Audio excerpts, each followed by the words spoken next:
There's some who've suggested here, President Trump, that you were virtually abandoned by the last administration. Again, I know you've been asked this question before, but do you feel you've been abandoned?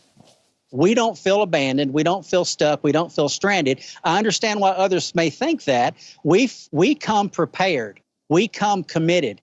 That is what your human spaceflight program is. It prepares for any and all contingencies that we can conceive of, and we prepare for those. So if you'll help us change the rhetoric, help us change the narrative, let's change it to prepared and committed, vice what you've been hearing. If the longer you stay up there, you get, sort of in zero G, you get increased bone loss. So it ended up being like this political football and sort of hotly contested topic. We offered to bring them back early. This offer was rejected by the Biden administration. Why?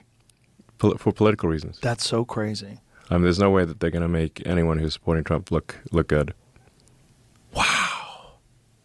What do you think they would have done if they had won?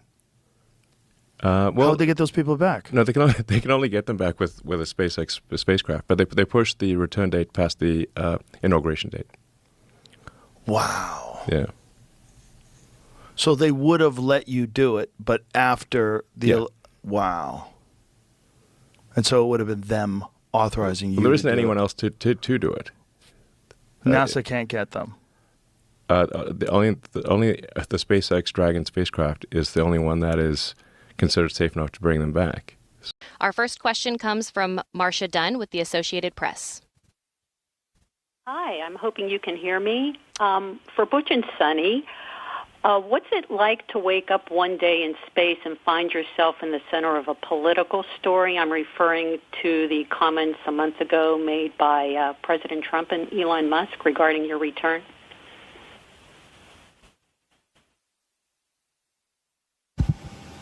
Obviously, we've heard some of these different things that have been said. I can tell you at the outset, all of us have the utmost respect for Mr. Musk, and obviously respect and admiration for our President of the United States, Donald Trump. We appreciate them. We appreciate all that they do for us, for human spaceflight, for our nation.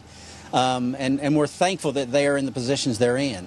The words they've said, politics, that's part of life. We understand that. And there's an important reason why we have a political system and the political system that we do have.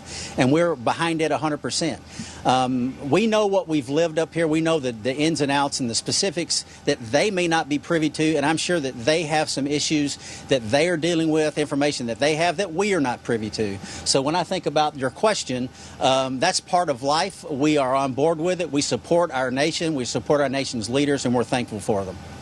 Next question is from Jackie with the Times of London.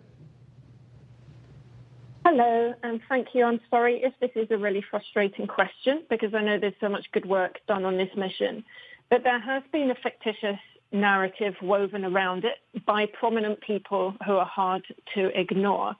Why has NASA not pushed back more emphatically against that and against the use of astronauts by one of its commercial contractors as political pawns? And what's to be lost by simply correcting that narrative for the sake of the public who have paid for the mission? Thank you. I would say, our job at NASA is to successfully and safely fly these missions. We fly it with the laws of physics, and we fly it with our commercial partners. And so oftentimes there may be things out in the press that may not be exactly what's happening.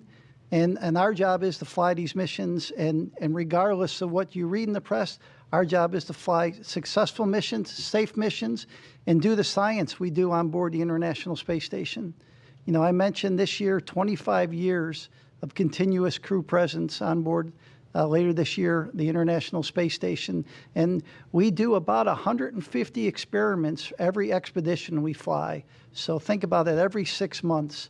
I think we're over 3,000 experiments since we started the International Space Station, and that's what we focus on.